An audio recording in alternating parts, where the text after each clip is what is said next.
We are beginning our fourth module, and this is our first lecture for the fourth module on commonality and congruity in the diverse content of art.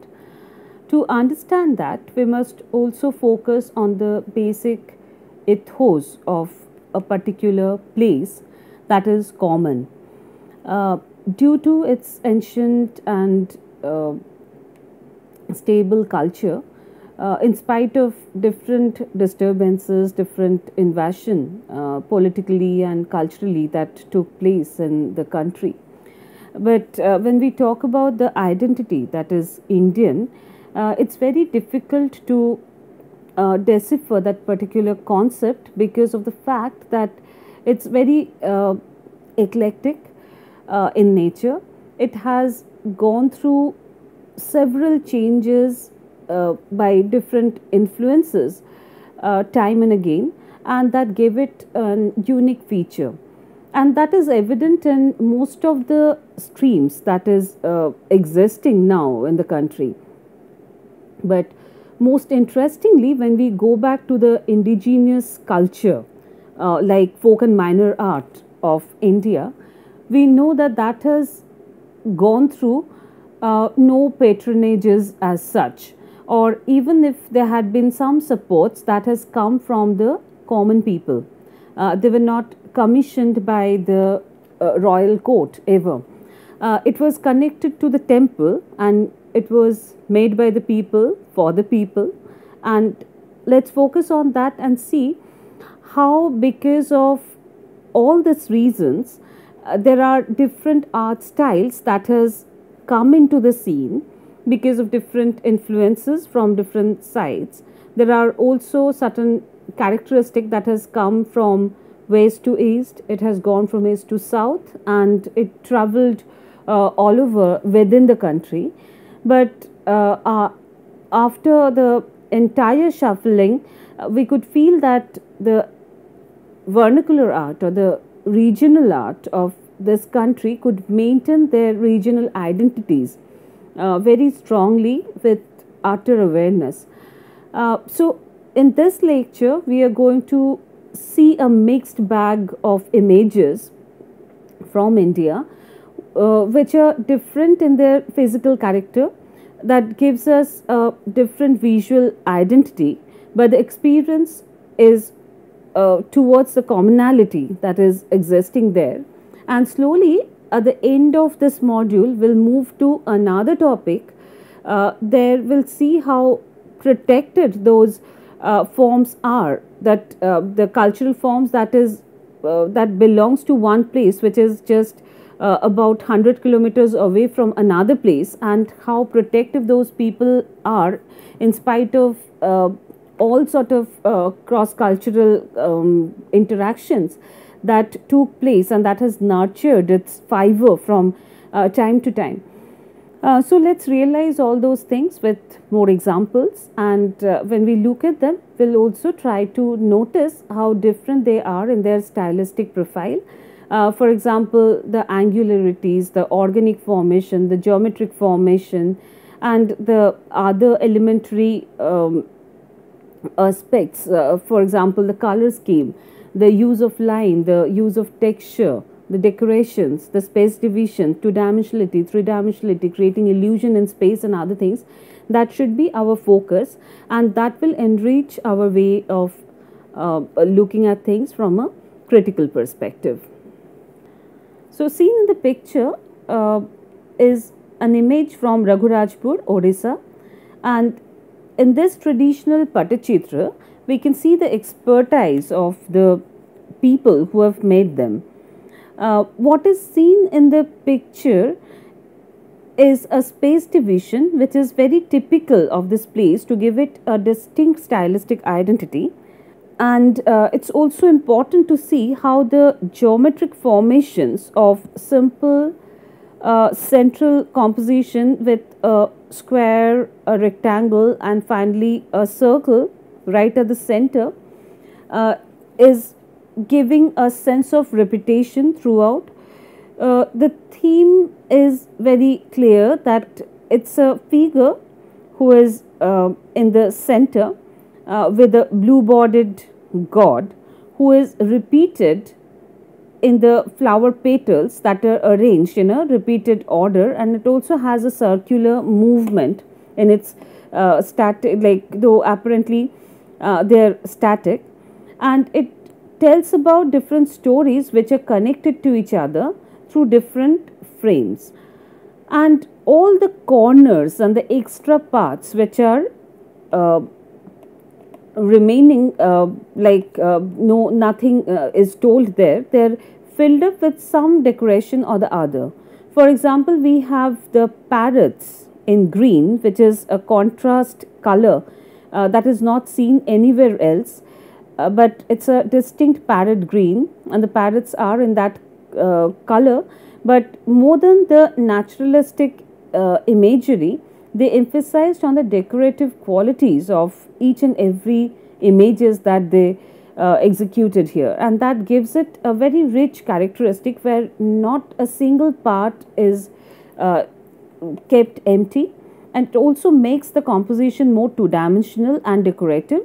So there's no illusion of space that is taking place, there's just a trivial overlapping that is taking place to make foreground and background very prominent, and there are hardly any suggestion of a middle ground which is just below the feet of the characters here, and it's filled up with interesting imageries and illustrations from different myths. We see some characters which are highly animated and they're into action throughout. We'll see some similar artworks from the same tradition to get familiar with this art style. So, a similar artwork from the same genre, having slight difference in the image formation, but it has the similar character. It follows the same principle. A slight variation in the formation with the basic principle maintained, that gives it a strong identity that it belongs to Odisha. Another example from a different region, that is from Bihar. It's a Madhubani painting done by a specialized community. The artwork doesn't have much of a feeling, it's all linear, it's full of linear texture, very spontaneous. Both the artworks have some Western Indian influence into it, though they belong to the eastern part and slightly northern part of the country because of cultural exchanges. But the space division here is following the same rule, that we do not see the space to have any optical illusion, rather the two dimensionality is maintained throughout, that gives it a highly painterly quality into it. Another from the same tradition, a Madhubani painting from North Bihar.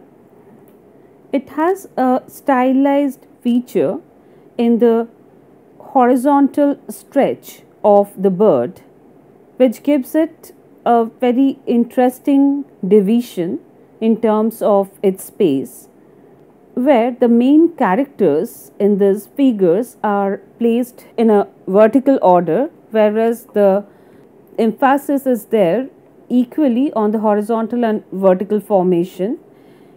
We see the similar principle here, where all the empty spaces between the main characters are filled up with some motifs or the other.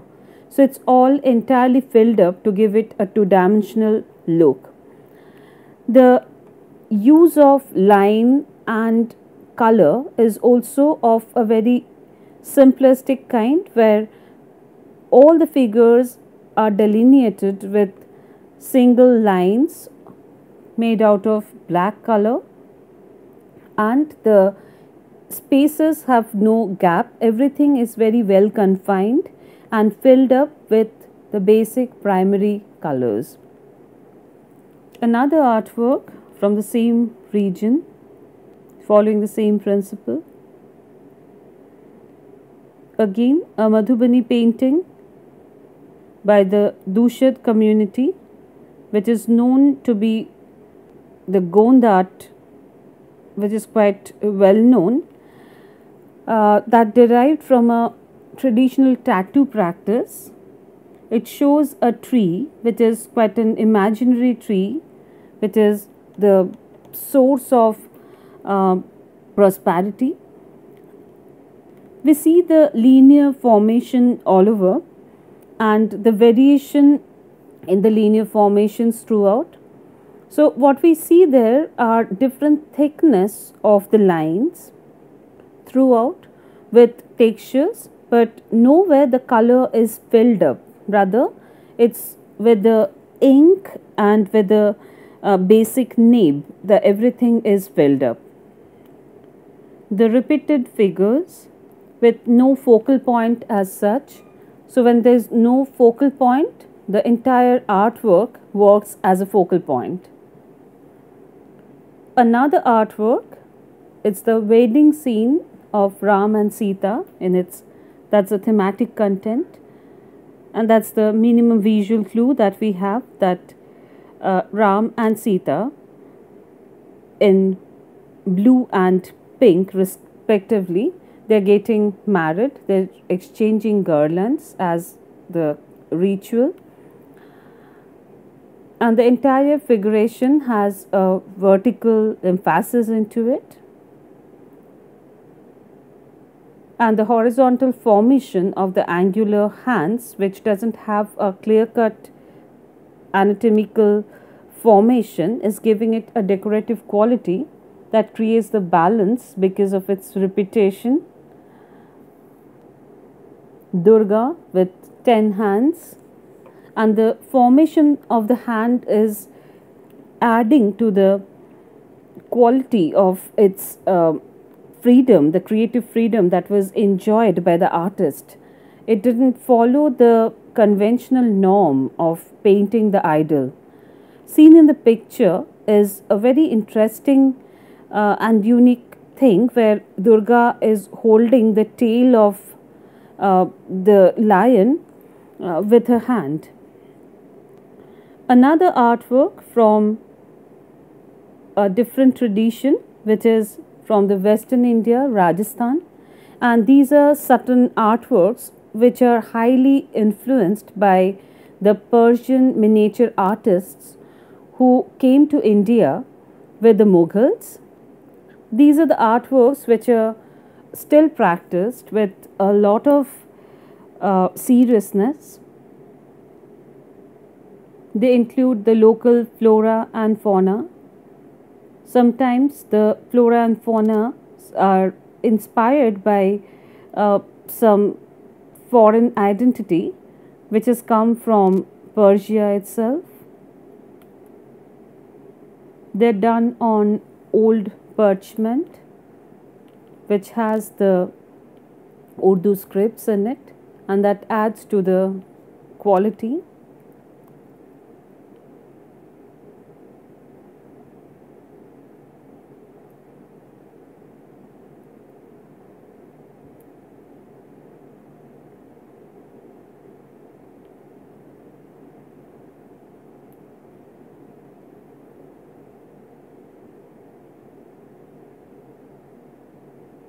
A linear formation with the gradient of color which is very different from the earlier ones that we have seen in Bihar or Odisha. Here the volume is shown with the gradual formation of tones of a single color. So it's monochromish in character, but it has the right volume.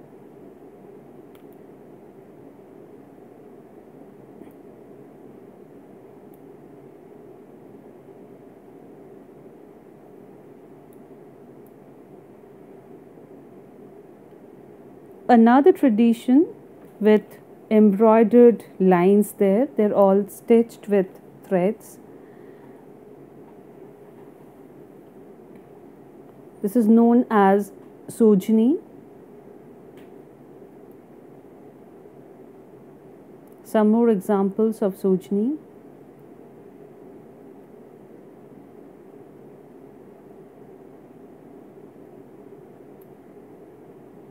Gond art,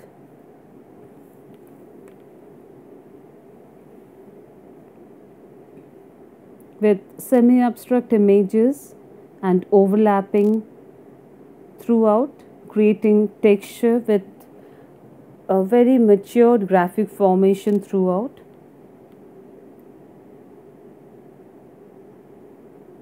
The motif of eye is repeated almost everywhere in the picture, with some textures of wave in the stone, and the water is flat along with the background which is white.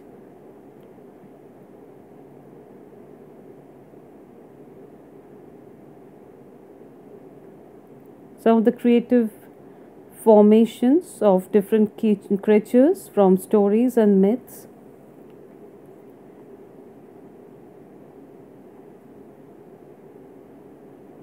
The organic formation with the inner essence of natural forms.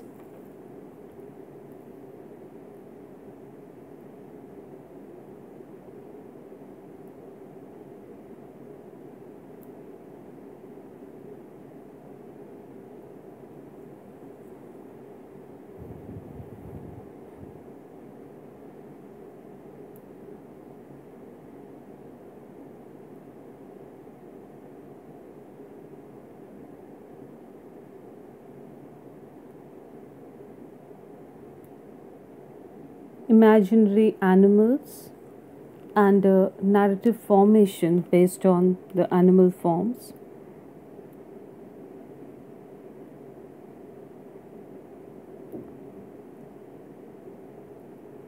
Trees and its dwellers.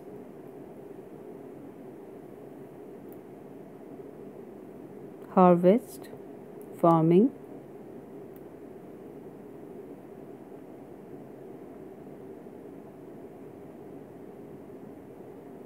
The simple two-dimensional formation with a distinct background and a foreground, and with no suggestion of a clear middle ground that will create a spatial depth in terms of creating an illusion of space.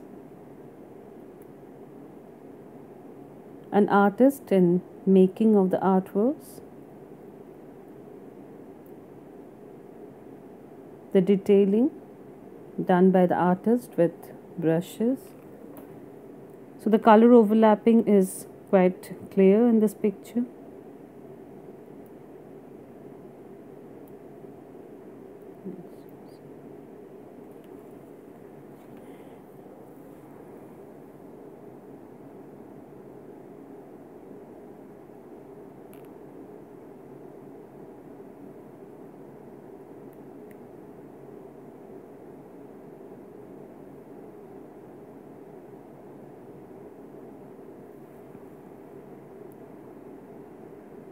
The rendering of symmetry and asymmetry is a unique feature of these compositions.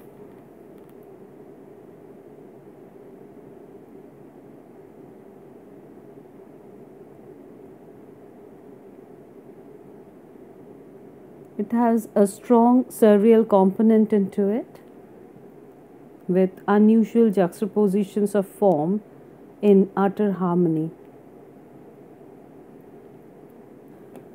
I would like you to focus on this particular image from Gond painting tradition, where you see there's a dilemma created by the overlapping images and the value contrast and the value variation throughout, where it confuses the audience to its ground formation. It takes us some time to understand whether the black is the image, the color that is there at the background, or is it in the foreground, because the same black is used as the foreground black, which is very unique.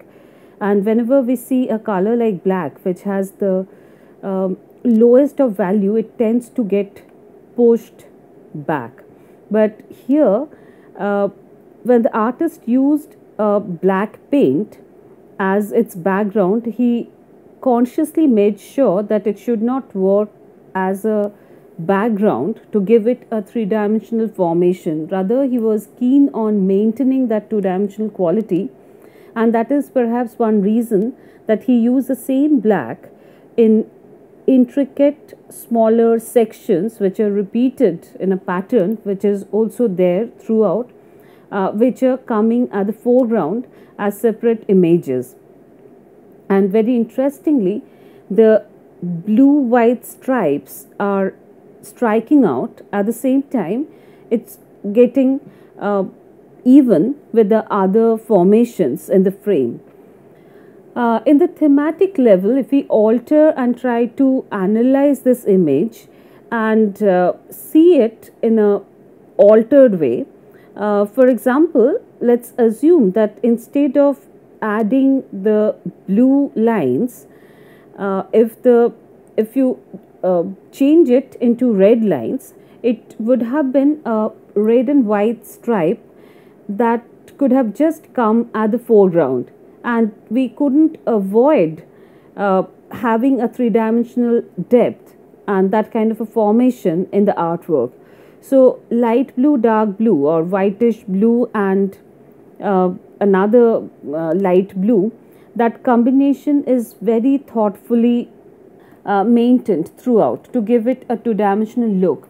So it's not an inability to create a three-dimensional form, rather it's the very decision of the expert artist who is able to create this kind of a form. And whenever we are looking at this kind of artworks, we should just look at them from its elementary detail. We'll come to all those things in our following lectures, where we will see and analyze images in greater detail. But before that, it's very important that we get used to it. So the content of art is diverse. In the thematic level, it comes with different stories, different values, different identities.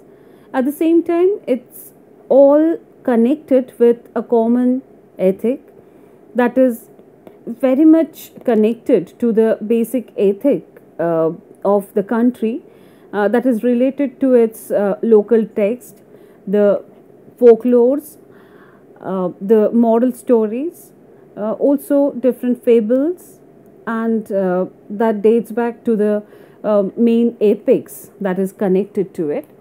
So when we look at the traditions which are coming or deriving from a royal patronage, whereas in Raghurajpur, Odisha, we see that there is a strong regional influence that is there, along with a Western Indian influence that has come from Rajasthan, where it was a political exchange that took place during the time of one king who got some painters from Western India to be there, and that time the classical temples were also getting built up in Odisha. So there are reasons why it got mixed up, and we are going to talk about that in detail in the following lectures.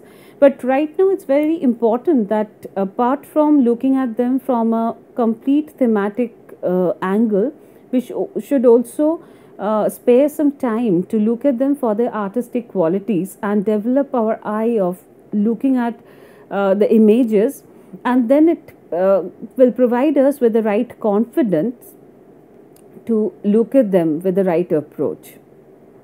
So with that, we are moving to our lectures on different school of art, for example Madhubani, and the kind of cultural evolution that took place in the augmentation of Madhubani style of painting. Then we'll move to the Jadupatiya tradition and also the other traditions of Jharkhand and also Bengal and Odisha to some extent, to understand the variation of style for the existing module that we are approaching now.